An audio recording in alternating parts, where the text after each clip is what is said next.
Hello everyone, in this video I'll be showing you a pure 12 Sword Bard build guide in Baldur's Gate 3. The Sword Bard, the most powerful subclass in my opinion because flourishes are extremely powerful. So if this is your first time playing or if you're a seasoned veteran, I'll be taking you through the best build guide to get the most out of this awesome subclass. Now at first level here, we get the choice between cantrips. I would recommend grabbing Vicious Mockery as there's an item we can get in Act 3 which lets us do this as a bonus action, which is actually really nice.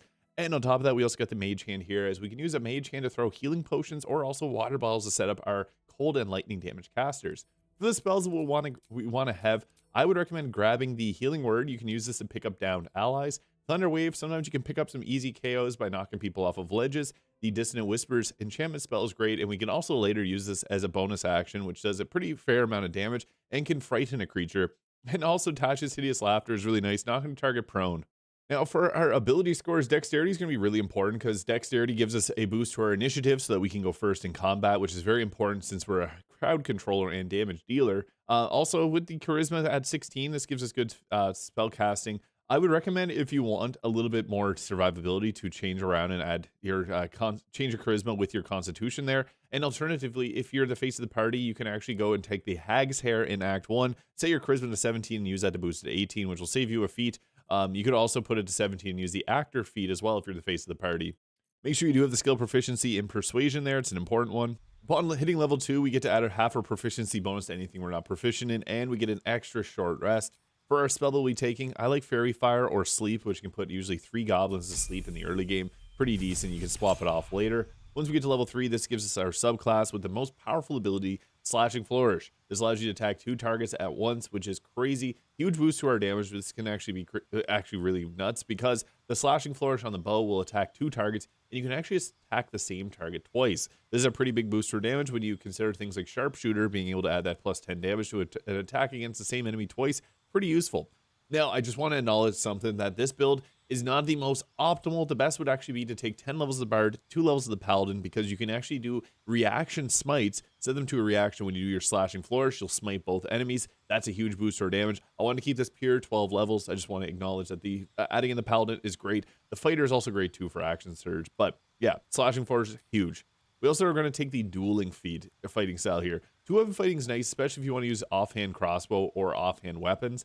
But I think actually adding in Dueling is a little bit better because that plus 2 damage is actually kind of nice. And you can always use the Belm in your offhand if you want 2-weapon fighting, because then you can do a bonus action main hand attack, which is much better.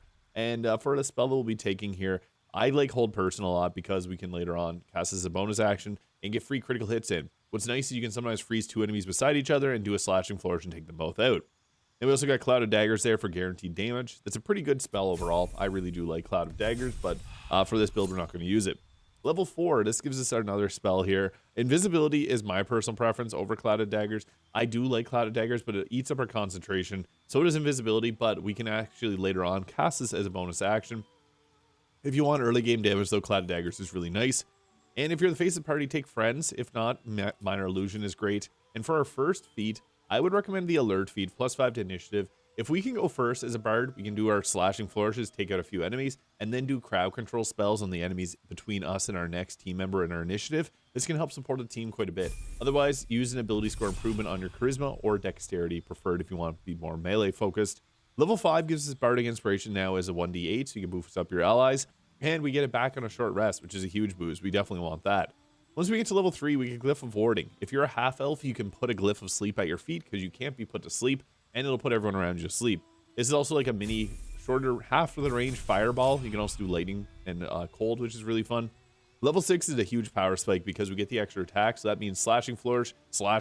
We can hit 4 enemies, and then if you have like haste or an action surge, you can then hit 4 enemies and 4 enemies. It's pretty crazy, the amount of, or I guess 4 enemies total, 8 enemies, and then it's insane because this pairs with Flourishes so very well, and also Bloodlust potions are really good too. Now, for level 3 spell, Illusion is great because, again, we can do this as a bonus action later on. It makes enemies drop their weapons, which we can then pick up, and it makes them a lot less useful in combat. Level 7 gives us Confusion, another spell we can later do as a bonus action, and Greater Invisibility, also a spell we can later do as a bonus action. Turning invisible is really nice. If you use this, make sure you have a ranger on your team that can apply pass without trace, or if you have the tricky domain cleric, because that +10 to stealth checks helps out because you initially, whenever you use greater invisibility, it keeps rolling higher stealth checks to be able to break your invisibility, and you can stay in it if you have pass without trace a little bit easier. I prefer having confusion, but that's your choice there. Level 8 gives us access to another spell with greater invisibility being a good choice. Now, I want to mention Plant Growth is a good choice too, because this is a concentration-free crowd control spell. And Crown of Madness is also quite nice. For 3 turns, you make a target attack the closest enemy towards it, or ally towards it even. Now, at this point, I actually think that a boost to either our Dexterity or Charisma works best. I like Charisma a little bit.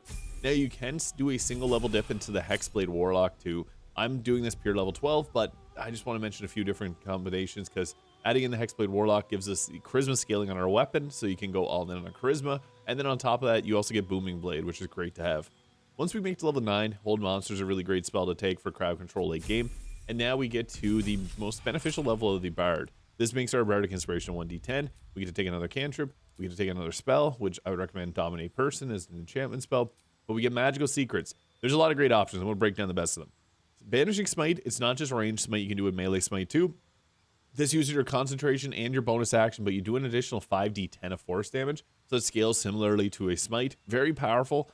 Cone of Cold, another great choice because it does 8d8 of cold damage. Furthermore, if you take Cone of Cold, take Conjure Elemental, because you can use the Water Elemental. And with the Water Elemental, their main attack applies Chilled, which makes targets take double cold damage. So if you have a Water Elemental, it can chill the target, and then you can hit Cone of Cold, potentially doing 128 damage. Pretty effective. Haste is another great choice. However, there's items that can give us haste, in particular Celestial Haste from God's Mail. My personal preferences are actually Counterspell. This is a very useful spell defensively, and Spirit Guardians. Because Spirit Guardians, you're going to get into melee range to do your flourishes anyways, so you may as well do additional radiant damage on them. I actually really like to take Spirit Guardians here because this upscales really well, or upcasts well. Hunger of Hadar doesn't upcast well, but you can cast this at level 3 if you like having Hunger of Hadar. I also like the command spell, but as mentioned, the Paladin is a single or 2 level dip that gives you command as well that scales off Charisma. I personally do think that taking 2 levels of Paladin is a little bit better, but I'm sticking to 12 for the purposes of this video. So with that, I would take Counterspell, Spirit Guardians. Another honorable mention is Lightning Bolt. Great range and good damage option. For the skill proficiencies, make sure you too take the Persuasion, and I also like the Intimidation there. Again, I'm just going to mention 2 levels of Paladin gives you Divine Smite. You can set its reaction, Slashing Flourish, Divine Smite. Very high damage. Also, 2 levels of the Fighter, Action Surge. That makes sure Slashing Flourish is crazy too. I'm going to keep it pure level 12 Bard as I've been doing with these videos. Eye Bite's an okay cantrip. Not the best, but it's something. Actually, Otto's Irresistible Dance is kind of cool because while Hold Person gives you critical hits against the enemy, Otto's Irresistible Dance is irresistible for your very first roll. So you cast this on a target, they dance for that turn. They could succeed on the save afterwards, but you're going to take them out of battle for at least 1 turn. So that's worth having, especially when we can cast it as a bonus action. It's an okay choice. Level 12, this allows us to take Eye Bite here, although you can go back and take Enthrall, Hypnotic Pattern, or Crown of Madness. And then for our final feat, I'd recommend boosting up Charisma all the way. I did mention, though, if you want to take a single level dip, the Hexblade Warlock gives you Booming Blade, the Hexblade's Curse, and Charisma scaling on your weapon. So that's a valid option as well, but again, we're staying at 12 for the Bard here. Now we'll go for gear from early game and late game. Helmet of Arcane Acuity is our best item. This is Act 2. Act 1, the Haste Helmet's a good choice, as this will increase our movement speed. And even late game, you can take the Birthright half for the increase of Charisma. However, this is better, the Helmet of Arcane Acuity, because we're going to do ranged weapon attacks. And what's crazy is Slashing Flourishes will give us +4 to our spell save DC so that we can land our crowd control spells and get a 95% hit chance. Crazy good. Cloak Protection or the Deathstalker Mantle, your choice. Now, Armor of Agility is great. This will add our full Dexterity modifier, which is only +3, but hey, that's pretty nice, giving us 27 AC with this current setup. I actually think that my preference is, since we got Spirit Guardians, we may as well go all in on the Luminous Armor. Because with Spirit Guardians and a few other pieces of gear, we can actually do some pretty crazy stuff. The Radiant Shockwave, basically it's a 3-meter area of effect that hits everyone in that area with 2 turns of Radiating Orbs. So whenever we deal Radiant damage, which is what our Spirit Guardians does, now that is really our only option. However, there is a ring that works really well here with the Callous Glow Ring. So whenever we're illuminated, we do additional 2 points of damage. What's crazy is this is actually Radiant damage, further stacking our Radiating Orbs. Now, there is the Wondrous Gloves you can get in Act 1. This gives additional Bardic Inspiration and an additional 1 armor class. If you really want to go crazy with this, take the Luminous Gloves as well, or the Gloves of the Belligerent Skies to stack Reverberation. So then we're now dealing extra Radiating Orbs, and then we can throw on the Boots of Stormy Claimer there, because when we inflict a condition with Radiating Orbs, we then also inflict 2 turns of Reverberation. And when they hit 5 stacks, they could take thunder damage, which will then give them radiant damage and then proc more. It's pretty crazy. So with the helmet, we're landing our shots. With the rest of the gear, we're debuffing the enemy quite a bit. Now, we have the Callous Glow Ring here, which also looks very similar to the Band of the Mystic Scoundrel, which lets us do those bonus action command, or enchantment or illusion spells. If we had the Paladin, that includes command, but pretty much everything that's pink here is something that we can cast as a bonus action after doing a melee attack, which, again, gives us spell save DC bonuses. I have the Amulet of Greater Health, although it's really your choice here. The Perioptic Wound Closure will give you some good healing. Spell Savant Amulet will give you an amulet, or give you a level 2 spell slot. Early game, the Amulet of Restoration makes you a pseudo healer, and you can even go with the Spell Crux Amulet to give yourself a spell slot back. So there's a lot of really good options. I just like this for the survivability aspect. As for weapons, the Knife of the Underground King is really nice because this will give you Shadow Blade, which will give you advantage on attack rolls against lightly or heavily obscured targets, and this will also give you increased critical hit chance. You could also go with Fowler Alluve. That's another Act 1 item that will allow you to apply debuffs on the enemies, with the Shrieking Song applying Bane and additional 1d4 of force or thunder damage on every attacker. The Sharp Spear is also kind of nice, give you blindness immunity, which is pretty effective to have, but we want to be built around strength for that. Knight Rolna is also a kind of nice weapon to have, but we're going to stick with the Knife of the Underground King because it's an Act 1 item and it's actually pretty powerful. If you don't like using a shield, put the Bellman in the offhand. And then we also got the Viconia's Walking Fortress here to give ourselves +3 to armor class. And then the Hellrider Longbow for the +3 to initiative, although that's not necessary. You can use Gaunter Mail for the free haste that it brings. And I guess for extra radiant damage, the Sacred Star works, but you're going to want to use a Strength Potion if that's the case. And that would require you to get a weapon proficiency with a level dip into the fighter. But the Knife of the Underground King actually works really weird with the Shadow Blade. Sometimes it'll actually apply to our bow attacks. And I guess an alternative weapon is the Infernal Rapier, which also gives us a Cambion and a bonus to our spell save DC. Now for combat, we're actually an offensive debuffer, so we want to get in, look for any opportunities to do your Slashing Flourish on multiple enemies. Now, one thing you can actually start off with doing is running around and applying your Radiating Orbs on everyone, because when you do that, they're going to get 4 stacks of Radiating Orbs. Now, we can also go one step further here with using either an Arrow of Many Targets, because this is going to hit multiple targets, and then also give us extra boosts onto our weapon. But we can also do a Slashing Range Flourish, and what this is going to do is apply Radiating Orbs onto multiple enemies here. And then on top of that, I guess we didn't apply them, but you get to hit 2 targets for 1. And on top of that, that also gives us our Arcane Acuity stacked up, which is huge because this will further allow us to spell cast and make sure that we do land our bonus action spells. Now, I'm going to use an Arrow of Many Targets because it's pretty crazy what you can do if you don't critically miss them all. That was the very worst first turn I could have asked for, but I don't want to break my concentration on Spirit Guardian, so for a spell that you can do, you can either do Vicious Mockery or Dissonant Whispers. It's nice because the damage is actually pretty high from that. We frightened them. It also applied additional Radiating Orbs, and it hit Reverberation and knocked them prone, so that was actually pretty useful. And then you can just run around to try and hit as many targets as you can with your Spirit Guardians. Again, the reason we took Counterspell is because sometimes we really don't want a spell to be cast. Mass Cure Wounds, we don't care about.